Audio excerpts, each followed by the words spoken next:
Ruskin bond की कहानी the thief पढ़ी, काफ़ी मज़ेदार लगी। तो उसमें मज़ेदार क्या था? मज़ेदार बात ये थी कि थीफ ये कहता है, जो उस कहानी में एक पात्र है जो एक चोर है, वो थीफ कहता है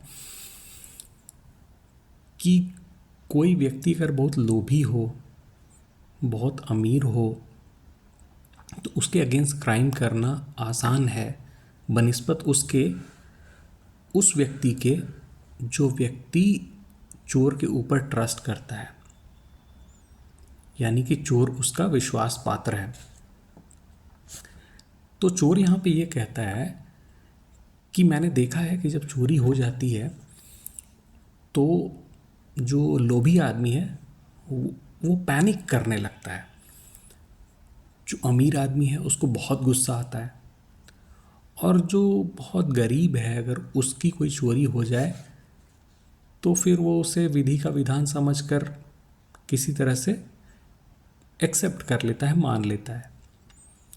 लेकिन कोई आदमी जब किसी पे विश्वास करता है और जिस पर विश्वास करता है वो व्यक्ति उसके यहाँ चोरी करता है, तो उसका रिएक्शन जो है वो सैडनेस का होता है।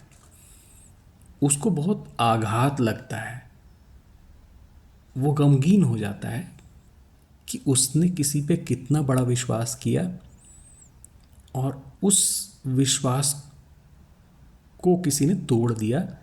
तो एक उसे बहुत दुख होता है।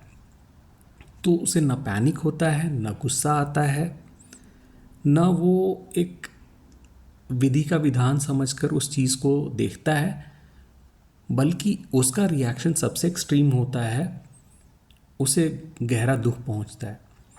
इसी कारण से चोर कहता है कि ऐसे व्यक्ति के यहाँ क्राइम करना, चोरी करना सबसे मुश्किल है जिस व्यक्ति पर वो व्यक्ति एतबार करता है।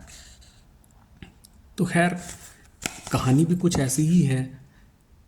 कहानी में जो चोर है उसको कहानी का मुख्य पात्र रोमी, जो एक लेखक है, वो एक शरण देता है। चोर उसके यहाँ नौकरी करता है, चोर को खाना बनाना भी नहीं आता, फिर भी रोमी चोर को खाना बनाना सिखाता है। चोर से वो कहता है कि मैं तुम्हें पगार नहीं दे पाऊंगा पर मैं तुम्हें भोजन दूंगा।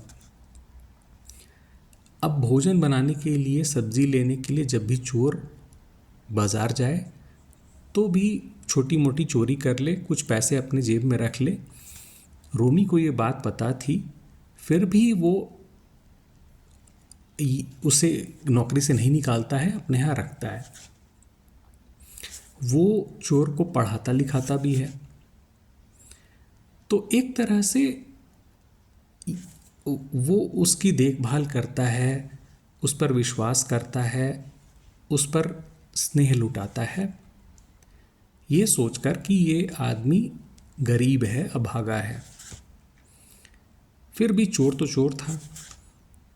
तो चोर एक दिन वो देखता है कि रोमी को कुछ पेमेंट आई है। रोमी एक लेखक है। तो रात के अंधेरे में अब चोर जो है ये निश्चय करता है कि आज मैं हाथ साफ करूँगा, और वो रुपए से भरा इन्वेलप जो रोमी का है उसे गद्दे के नीचे से निकाल कर चोर स्टेशन की तरफ भाग जाता है। लेकिन उसके दिल में इतनी ग्लानि थी, इतनी गिल्टी की फीलिंग थी कि चोर ट्रेन नहीं पकड़ पाता है, और जो दिल में ग्लानि है, गिल्ट है, उसके बोझ के कारण वापस रोमी के घर लौट जाता है।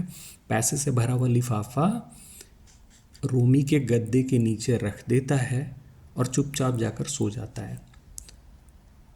अब रात में बारिश हुई थी जिस कारण से नोट भीग गए थे।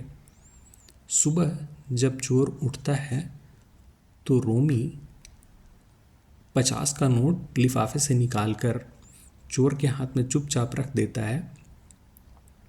चोर को ये पता चल जाता है कि उसकी करतूत रोमी जान चुका है, क्योंकि नोट अभी भी भीगे हैं। खैर, अब रोमी कहता है चोर से कि मैं तुम्हें नियमित रूप से पगार दे पाऊंगा। चोर भी वापस आने से दुखी नहीं है, वो खुश ही है, क्योंकि उसको ऐसा लगता है कि यदि वो ऐसे व्यक्ति के घर पर अपराध कर देता, चोरी कर देता, जो उस पर बहुत विश्वास करता है, तो इस क्राइम का बोझ उसके दिल पे बहुत भारी होता और इस बोझ को वो कभी नहीं उतार पाता। तो ये बहुत सी सरल सी कहानी है, लेकिन सरल कहानी के अंदर एक बहुत बड़ा मैसेज है कि क्रिमिनल भी 100 बार सोचता है ऐसे व्यक्ति के विरुद्ध क्राइम करने में जो व्यक्ति उस पर बहुत विश्वास करता है। तो विश्वास एक बहुत बड़ा एक मोरल वैल्यू है जिसके अगेंस्ट कोई भी क्राइम कर पाना मुश्किल है।